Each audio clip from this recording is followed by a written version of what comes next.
explaining the Russo-Japanese War. In the late 19th century, the Japanese would begin rapidly modernizing their army.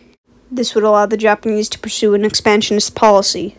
They would attack China in 1894, take Taiwan, and put Korea under their sphere of influence. They would also take the Liaodong Peninsula, but Russia, along with France and Germany, would make them give it back to the Chinese.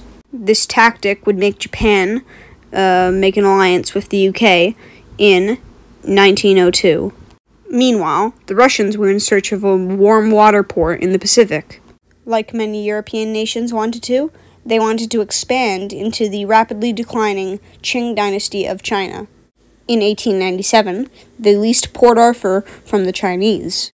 They would then begin construction on a railway from the Trans-Siberian Railway to Port Arthur.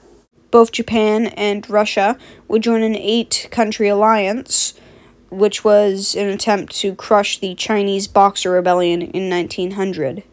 After this, however, the Russians would leave 150,000 troops to protect the construction of their railway.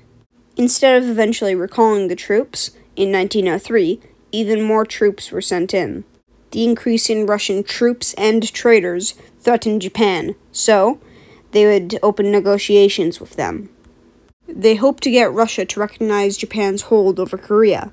Russia, believing that Japan would not declare war, would tell the Japanese to reduce their own troop numbers within the Korean peninsula.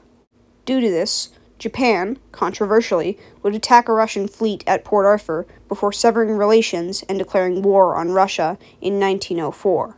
The naval victory at Port Arthur allowed the Japanese to land troops in Korea and take Seoul.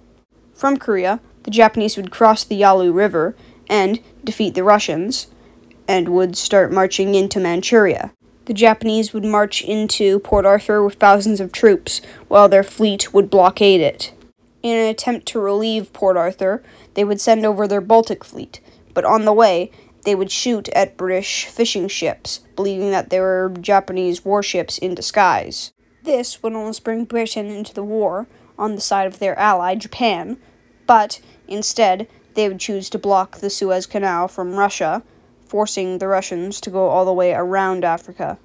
Port Arthur would fall to the Japanese in 1905, allowing the Japanese to reinforce their position.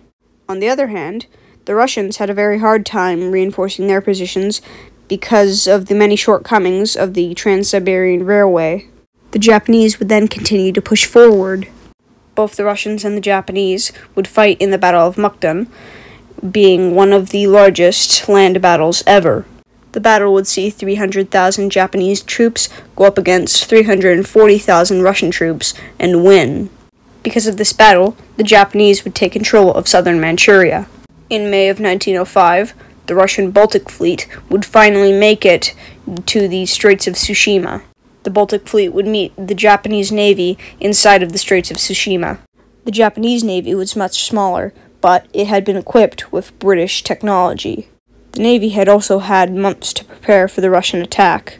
The Russian fleet was destroyed, and, along with it, went Russia's hopes of winning the war. The Russians wanted peace. The peace treaty would be signed at around the same time as the 1905 revolutions in Russia.